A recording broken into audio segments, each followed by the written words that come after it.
Hey guys, I wanted to share a quick word with you this morning from my back porch time. It fits perfectly with the fact that it's Friday today and we're coming up on a holiday weekend. I was in Matthew chapter 11 and verse 28, and Jesus said, "Come to me, all of you who are weary and carry heavy burdens, and I will give you rest."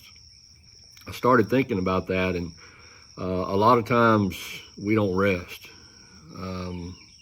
We fill our lives with so much stuff that we can't rest. We have work obligations, we have family obligations. Sometimes we even have to work a lot to be able to play.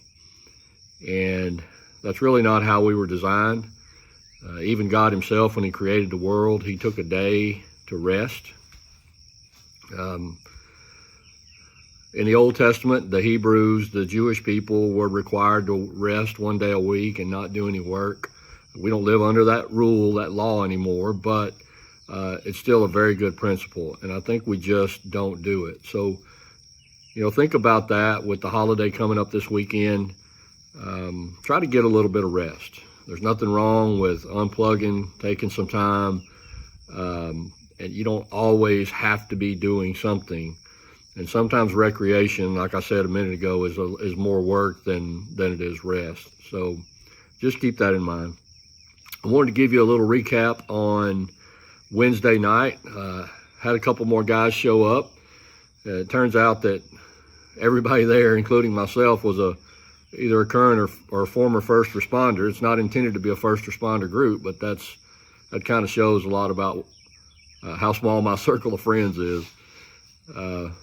But we were in Matthew chapter 20. We talked about scars, so it was God's providence that everyone there, being first responders, are really familiar with scars.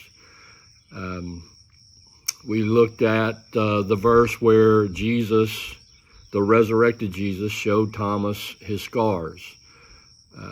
A lot of people had not recognized Jesus after he had been raised. There were apparently there were some differences about him that didn't make him immediately recognizable, but we talked about the question of all the things that Jesus had when he rose with his new resurrected body is, why did he keep his scars?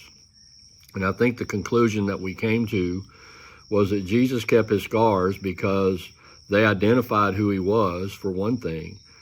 They were proof of who he was, and they were part of who he was. And it's the same with us. We have wounds that turn into scars, and those scars are a part of who we are.